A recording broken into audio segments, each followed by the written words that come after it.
My name is Nora, and I am 23 years old.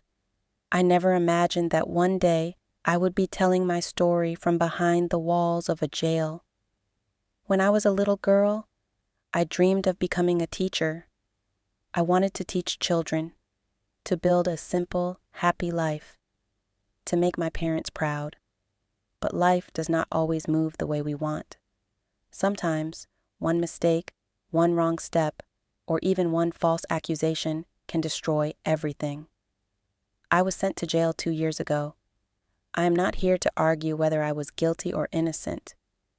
What matters is what I saw, what I felt, and what I want to share with the world, the dark truth of girls in jail. When people hear about jail, they think about punishment. They think, if someone is in prison, she must deserve it. But they don't know what happens inside these walls. They don't know the nights, the cries, the fear, the abuse, and the silence that lives here. On my very first night in jail, I was taken to a small, dirty cell with 6 other girls. The air smelled of sweat, urine, and hopelessness. The walls were damp, the floor hard, and there was only one broken fan turning slowly above us. Some of the girls looked at me with curiosity, some with pity, and some with anger. I felt like I had entered another world, a world where rules were different and survival was the only goal. The jailers, the female wardens, searched me roughly. They shouted, pushed, and treated me as if I were not human. One of them whispered in my ear, "Welcome to hell." That sentence still echoes in my mind. That first night I could not sleep. I sat in the corner, hugging my knees, listening to the soft sobs of a girl nearby. She was only 18, arrested for stealing bread for her little brothers. Another woman, around 40, was in jail because her husband's family had accused her falsely after a property fight. Some were drug addicts, some were sex workers, and some were like me, young, confused, and broken. But what shocked me most was not the crimes or the stories. It was the way girls are treated inside jail. During the day, we are forced to do hard labor, cleaning, washing, carrying buckets of water, sometimes even working in the kitchen for long hours without rest. If someone refuses, the wardens punish her by beating, locking her alone in a dark room, or taking away her food. But the nights are the worst. When the lights go off, fear takes over. Some guards abuse their power. They walk into the cells, pretending to check, but their eyes are filled with lust. Sometimes they pass dirty comments. Sometimes they touch in ways that make your skin crawl.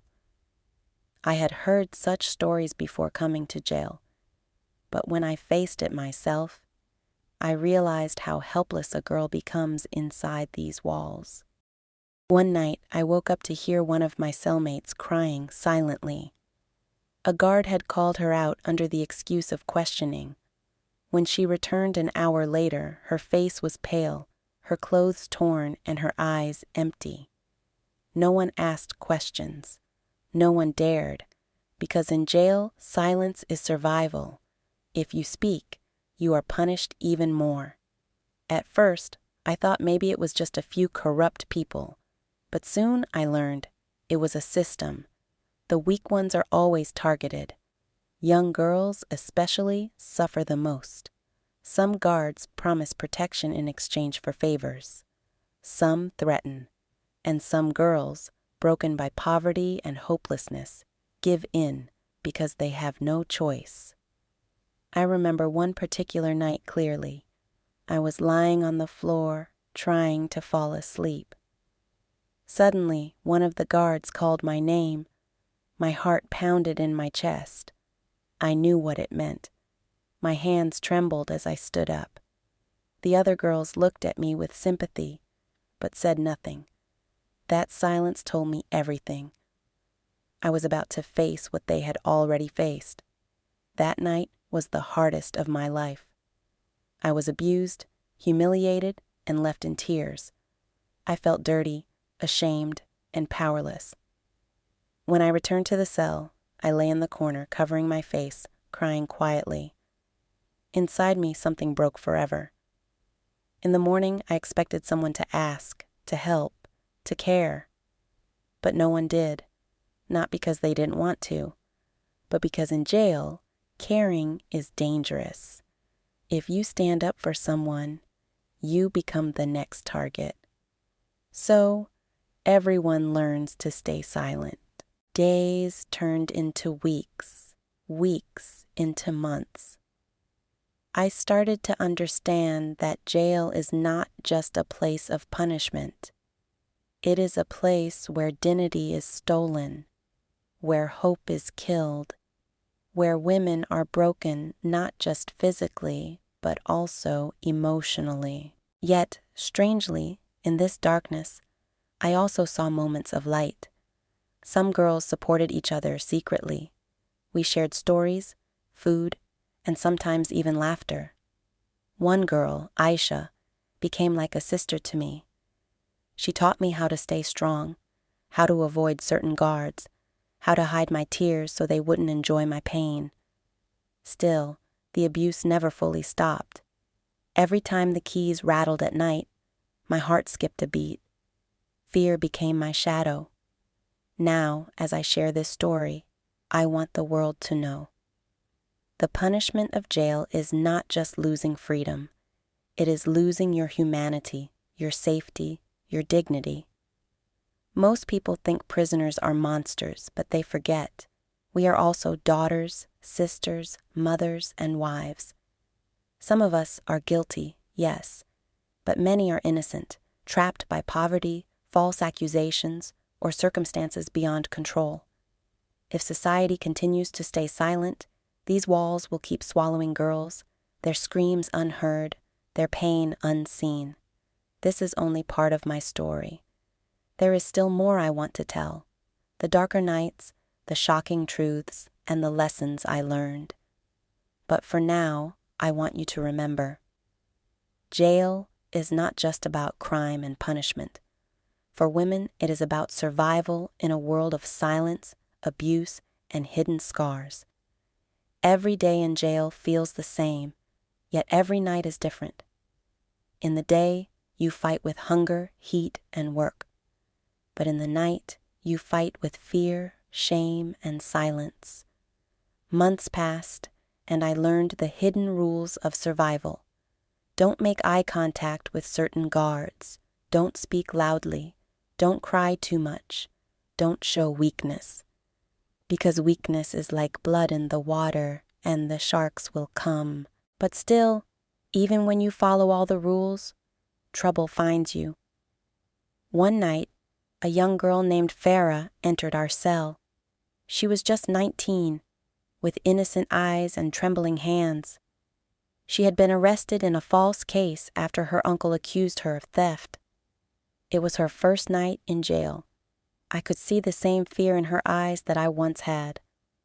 She sat in the corner, silent, hugging herself. I whispered to her, "Stay close to us. Don't answer questions from guards at night. Just keep quiet." She nodded, but I knew she was too innocent to understand the danger. That night, around 1 a.m., the keys rattled again. A guard opened the cell and pointed at Farah. "Come out." Farah froze. She looked at me with pleading eyes. I wanted to stop it, but my voice choked. If I said anything, I would be punished too. She slowly stood up and walked out. The door shut behind her. When she came back an hour later, she wasn't the same. Her face was pale, her lips bleeding slightly, her eyes hollow. She didn't speak for days. She just sat, staring at the floor, broken. That moment burned into my soul. I realized this place was not just a jail. It was a graveyard of innocence. Some nights were even darker. There were times when groups of guards would drink and then come to the female cells, shouting, laughing, abusing. They treated us like objects, not humans. If we resisted, they hit us. If we screamed, no one outside could hear. One night, I couldn't take it anymore. After another abuse, I whispered to Aisha, "Why don't we speak up? Why don't we tell someone?" She gave me a sad smile and said, "Tell who? The police? They're the same. The court? They don't care. Society? They'll say it's our fault. Nora, in this place, truth has no value.